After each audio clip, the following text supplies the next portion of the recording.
আধুনিক ভারতবর্ষ এবং আধুনিক যুগে যাতে আমরা আরো আধুনিক ব্যবস্থার মধ্য দিয়ে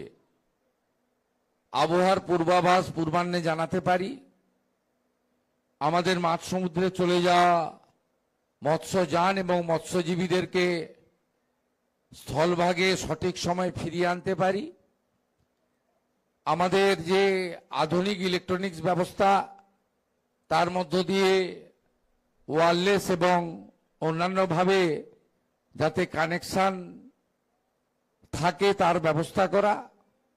এবং সর্বোপরি ফিশারি ডিপার্টমেন্ট, ডিজাস্টার ম্যানেজমেন্ট, পুলিশের কোস্টাল, এই কারণেই ভারত সরকারের উদ্যোগে গোটা ভারতবর্ষ জুড়ে কোস্টাল থানাগুলো তৈরি হয়েছে। পশ্চিমবঙ্গেও একাধিক কোস্টাল থানা তৈরি হয়েছে, যদিও পরিকাঠামো নেই, লোকজনের সংখ্যা কম, পুলিশের তল্লাশি বোর্ড নেই, তারা কার্যত নির্ভর করে থাকে কোস্টগার্ডের উপরে।